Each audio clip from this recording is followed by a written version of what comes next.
What's up, guys? About 2 years ago, I got back into retro gaming. Growing up, I had an NES at my grandparents' house, but we got rid of that a while ago.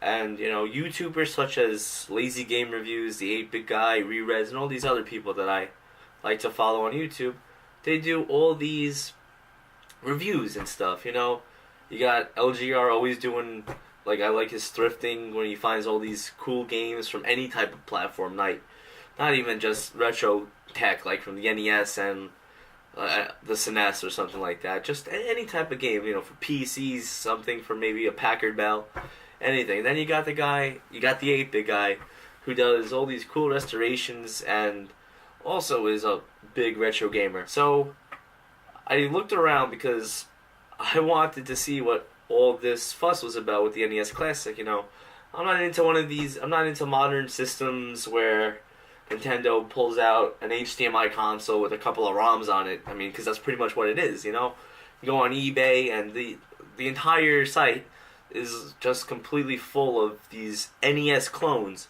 which is ironic because that's what I'll be reviewing in this video too. But in this video, I'm going to be going over my method, and it was heavily researched, on my NES Clone alternative. Let's get into it. What's up, people of YouTube? Justin Tenenbaum here, and this is Microsoft Tech Support.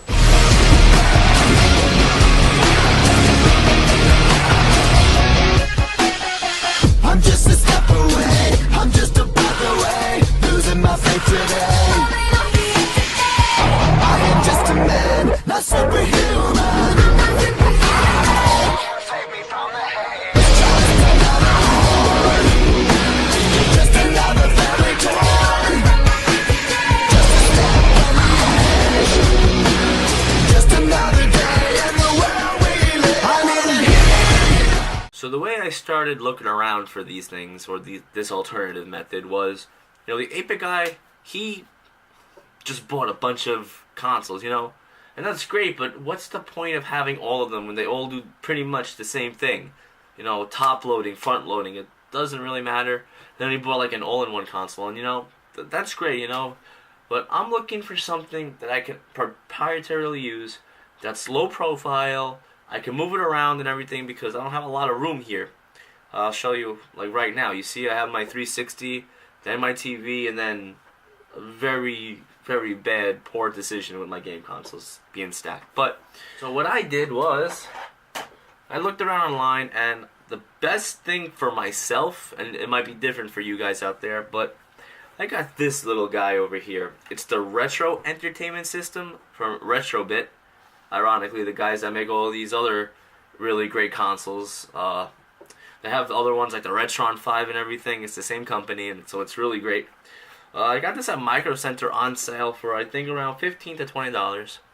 And it's very low profile, and I really like this red on black it's got going on here. It makes it kind of look really badass. And then it's got video output, nothing special. It's component. It's not a big deal.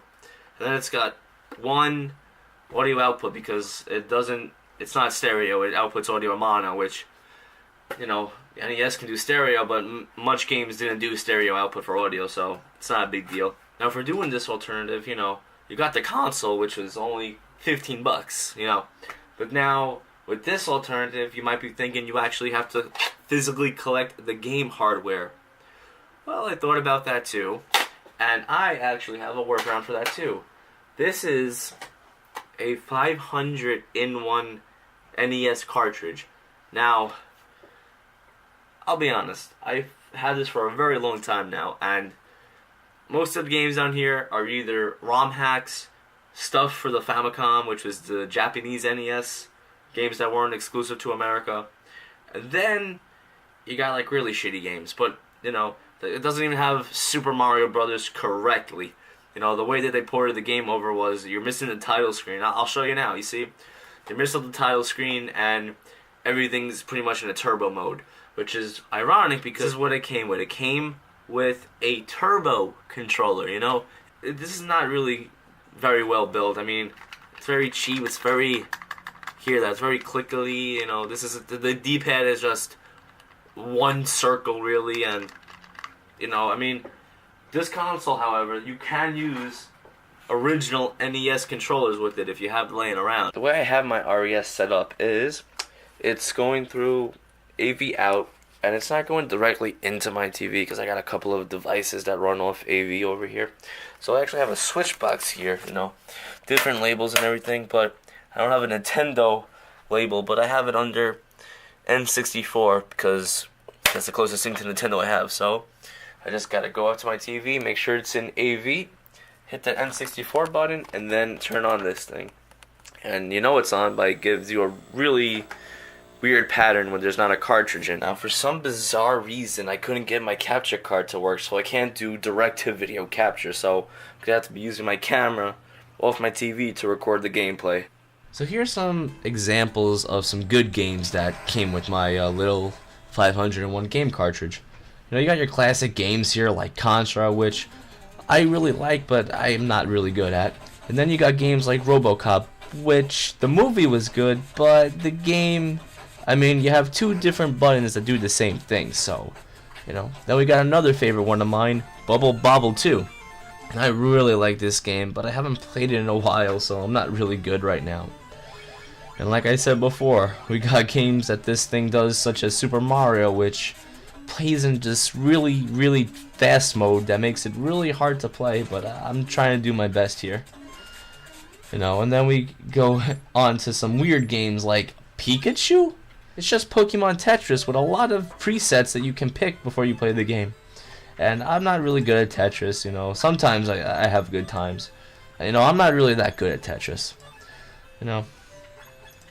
Then we have special ROM hacks like Super Mario 12, which turn out to be Yoshi no Cookie, or in America we would call it Yoshi's Cookie. And I find that really funny because it's already a Mario game. All they did was change the sprites in this. And this is just some kind of puzzle game that I can't figure out. Then you got other games too, like Super Mario 14, which I have no clue how to pronounce that, but look at the name of this. And you know, with these game cartridges that have all these games in one, like I said, you're going to expect all these different ROM hacks, and the majority in mine, unfortunately, is it's not good. So yeah, guys, unfortunately, sometimes you get some of these really bad NES hacks on your game cartridges, and in my case, it's the majority of it because I got such a big chunk of an all-in-one NES cartridge. You know, you guys might get luckier than me, you know. eBay and Amazon are just flooded with these things to the brim, you know. You can try 143 games in one, 300 games in one. I got this one specifically only because the pattern, the color scheme works with the NES Clone that I have. And yeah, the real negatives, the only two negatives that I can think of for this NES alternative is you actually have to collect the physical game hardware, but at the same time, in my case, that's a positive because you can actually choose what games you play on the NES. And like I said, another downside, well, the only other one I have is that in this case, there's no HDMI output, which is completely fine because these are only 8-bit games and they're not really made for HD. But, you know, in some cases, like mine, my TV's a 4K, so you can actually see, like, the details, the grading, and the pixels. But if you have, like, a regular 1080 or even 720 for that matter, it'll probably come out even better, you know. The pixel rendering might be a little bit different on your TV. But anyway, guys, I really hope you enjoyed this type of video I'm doing. I'll be doing more videos like this to come. And here's just a little tease of what's to come next. Either next video or the video after that, I will be doing an NES cartridge restoration using the 8-bit guys method. Anyway, guys, thanks for watching. Hey guys, thank you so much for watching that video. I really appreciate it. If you guys want to be informed when my next video comes out, just hit the subscribe button down below and the bell to get notifications. If you guys have anything to ask me or say, you can leave a comment down below. If you guys really like this video, don't forget to give it a thumbs up. If you guys want to follow me on social network, and here's my Facebook and Instagram. Until that point, YouTube, I'll see you in the next one.